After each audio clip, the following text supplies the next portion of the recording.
Hey guys, Mobius Fish here, and today we're going to be doing a comparison between the iPhone 5 versus the iPhone 4S. Now, it is pretty cool and there are some noticeable differences. I'm going to go ahead and just do a quick overview and a comparison rather than go into a full in-depth review, just because there's like a billion reviews on YouTube already. So, without further ado, let's go ahead and get started. So one of the biggest differences is the design. This is the white one. This is actually my friend's, and this is mine. What you'll notice here is it is actually a little bit taller. Width-wise, they're about the same. It's a little bit skinnier. It looks like from the iPhone 5 here, and the back is a little bit different too. I got the cover on from mine, but now instead of being an entire uniform glossy surface, you have a more matte surface right here. Other than that, headphone is on the bottom instead of the top, and then as you can see here, it's the new redesigned connector versus the one that Apple's been using for about 10 years. Now, aside from that, as far as the weight goes, so Apple did throw out some numbers saying that this is, thinner and lighter, and it definitely is. In terms of realistic weight, when I pick this up, it's pretty light actually, and I like the feel of it in my hands. Whereas with the 4S, it feels about twice as heavy. And some of you may like the weight. Personally, I like the lighter weight just because it's closer to the phone that I had before I actually upgraded to the iPhone 5. And in terms of battery life, that's one of the things I really like about the iPhone 5 is with this guy, I'm not a heavy user. I'm a pretty casual user, so I use it for calls, text, and a couple of apps here and there, and as you can see, Pandora. And it lasted me 2 full days.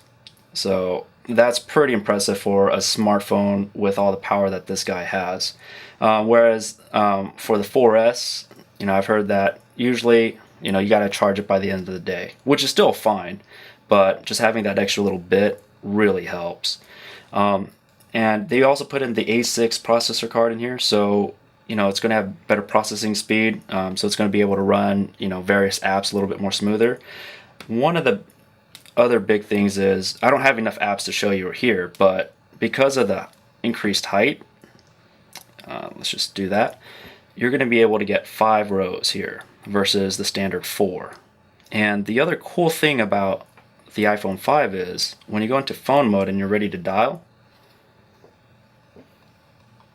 as you can see, the number pad is a little bit bigger, which makes punching in numbers a bit easier, and that's something I really like. The interesting thing though is text-wise, I'll just go ahead and lay it down here. The keyboard's the same, so which is fine, but yeah, it won't rotate. But when you do rotate it, they do get a little bit bigger, and that is definitely better for texting, especially for a sideways texter. Now, one thing I did notice, I don't know if it's just my phone or if it's an issue with the iPhone 5s in general, it's the reception. This goes on at&t's 4G LTE network, and even when it's on, as you can see right here, the 4S goes on 4G, but it still has more signal by at least 1 bar. When I turn the LTE off, it's still the same thing. So I'm not exactly sure why the 4S gets a little bit more reception than I do.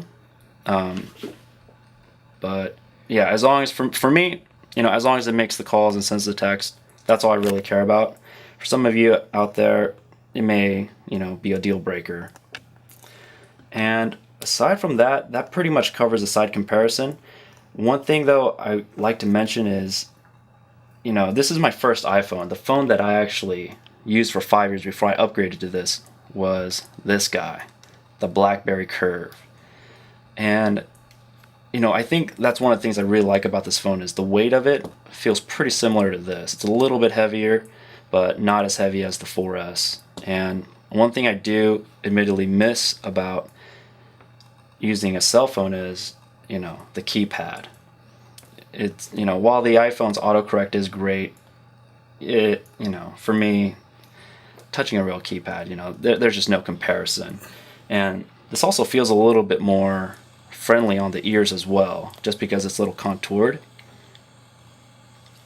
Whereas this, it's just all flat, and so it just feels like I'm putting a plastic next to my ears.